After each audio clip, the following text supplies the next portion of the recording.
Welcome everybody to another edition of the Hurry Up. I'm your host, Adam. Let's get into this. Victory Monday! We made the playoffs! This Victory Monday comes with a playoff berth. For the first time in over 6 seasons, the Giants have finally made the playoffs. It's been a long time coming, and they deserved it. They played the Indianapolis Colts, who are absolutely dreadful.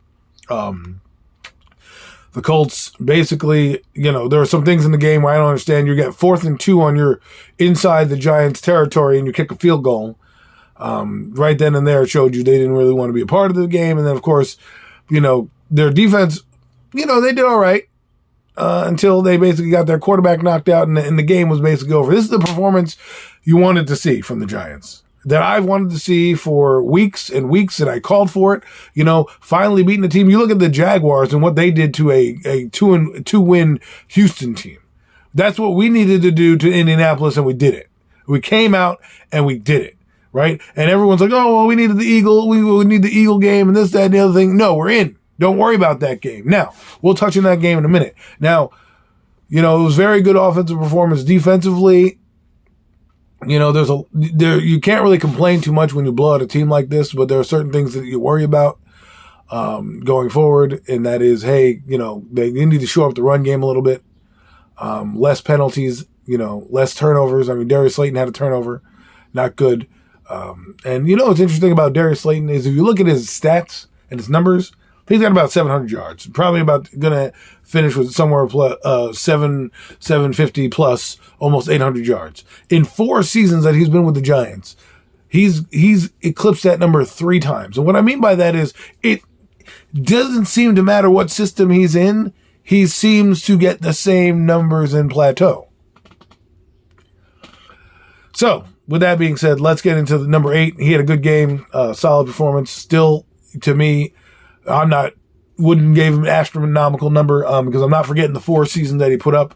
His first year, he had a good year. His first year where he threw over 24 touchdowns, 12 intercepts, and I think he had a couple rushing touchdowns as well. And then, obviously the fumbles were the blemish. And then all of a sudden it went downhill. He still does some of the same tendencies that he has. They have been not glorified the same way. He's playing better football. That is a fact. I will not deny that anymore. In terms of that, I will not bust people's chops for this guy because we obviously know he's coming back. It will be about how long and how much. And if it's more than 3 years, they're not going to probably draft the quarterback. If it's 3 years or under, they're probably going to draft one. To me personally, I would not pay him an exorbitant amount of money still, because to me, I want to see him prove it with better receivers. I know that everyone complained about the receiving core. Let's see what he does. When the NFL finally knows what you're doing in this offense, they can kind of get an idea of how Dable runs. And if he does it next year against harder opponents going forward, then he'll have my vote.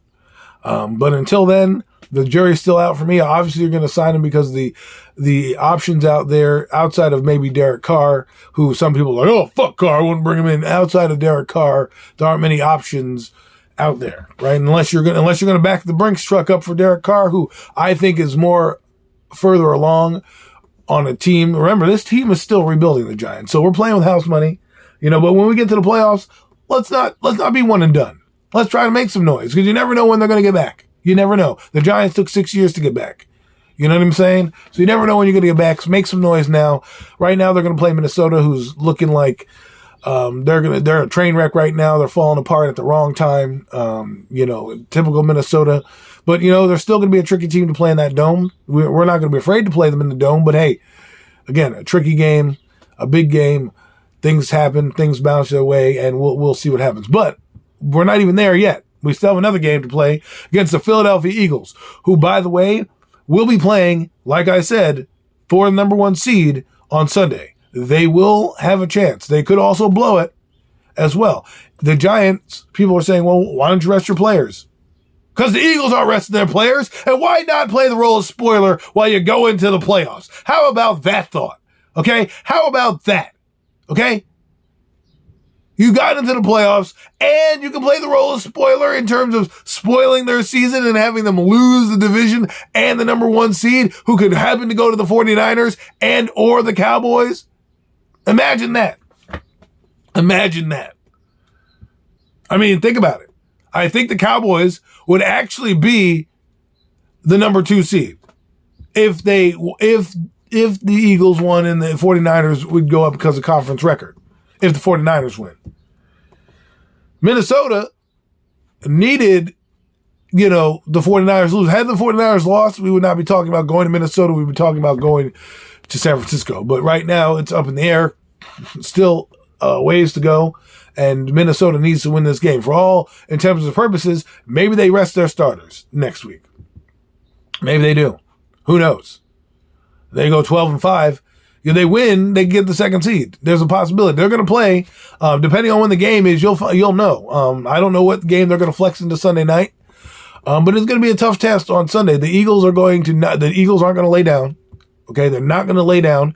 And let's be honest. We didn't want them to lay down against the Cowboys, so I don't expect Brian Dable to come in here and be like, let's lay them down. Now, if the game happens to be a blowout on either side, whether you're blowing out the Eagles or the Eagles are blowing you out, that's when I would say, hey, take a rest for the game, right? But if it's a tight, contested game all the way through, you're going to have to think about what you're going to do because this Eagle team has the most sacks by the front 4 in the history of the NFL. Each guy has 10 sacks on the front 4.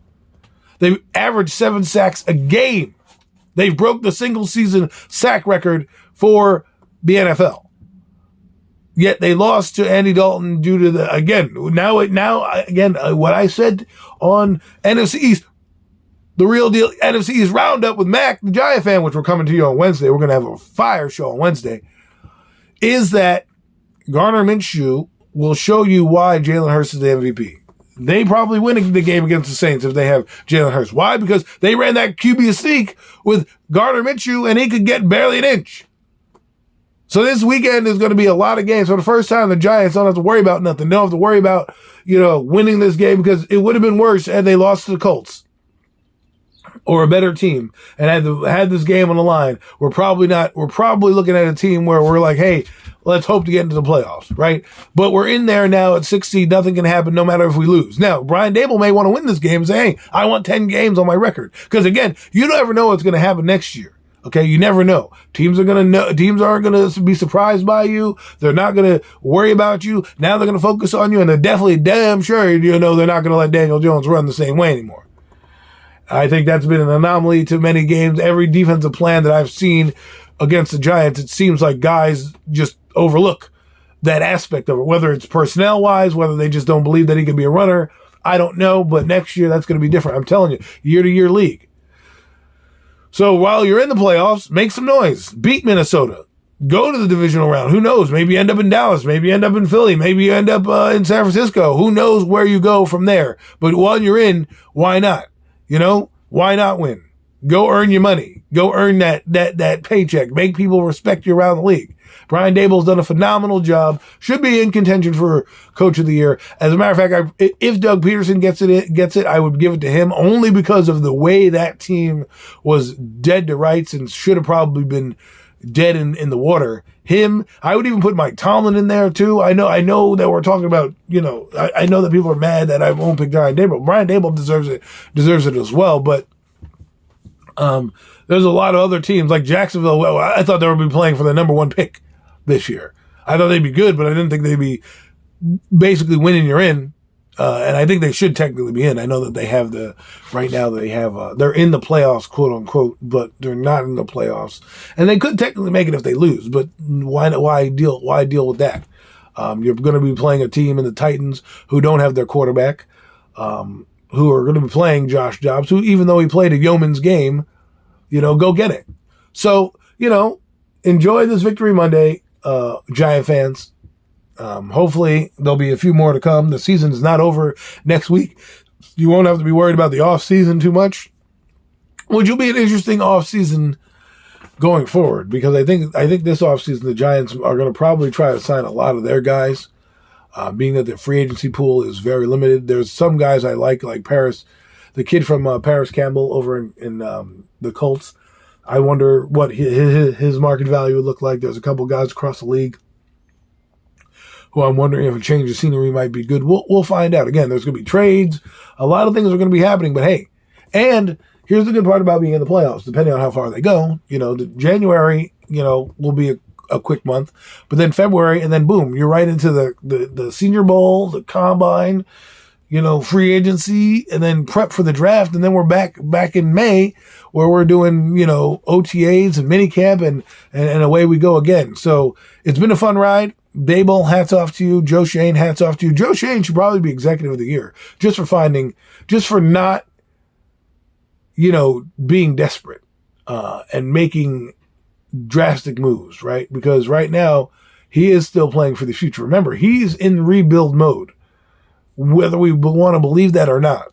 I know people want to scrap the plan and be like, fuck it, we're winning, fuck this, who cares, fuck you, you're a jerk off, blah, blah, blah. You're still following the process. These aren't my words. These are the words of Joe Schoen and Brian Daboll to start the year. They did not put a record on it. They didn't even tell you playoffs. They just said, let's be competitive. Well, guess what? They lucked out. They got competitive. And let's see what the roster is going to look like going forward. Let's see the turnover, what's going to look like. Because again, if you sign Barkley, if you sign Jones I don't think they're going to get long-term deals. I think they'll get a multi-year deal, which is, multiple years. I don't think they're going to be anything excessively over 4 years, but I think probably both a 3-year deal at best. This way, it allows them to hit free agency and allows you to not break the bank if things go sour. Because remember, both guys were injury prone. Both guys are question marks coming in, and I'm not just going to change my mind on these guys for one season. Especially Jones, who had a dip in production. So 2 out of his 4 years, he's been okay. Barkley, 3 out of his 5 years, he's been okay. Those other 2 years, one, he was injured, and the other one, he was coming back from an injury. So I can't really blame him for 2021 in that putrid offense and him not being effective enough. But he is now deserved to get paid. The quarterback will be paid. He's not my favorite, but, it is what it is. My favorite is number 10. He's a maligned guy. Eli was, but he was my guy. Jones is Jones. The funniest part was I had a conversation with my brother the other day, and I said, no, I'm not too heavily favored on the quarterback. He's like, that's funny, because he's like, you used to like the guy. I was like, yeah, I did used to like Daniel a lot, and I'm trying to get back to that right now, but it's hard to do. We'll see what happens. Maybe he changes my mind. Who knows? But good for him in this game. Being showcased.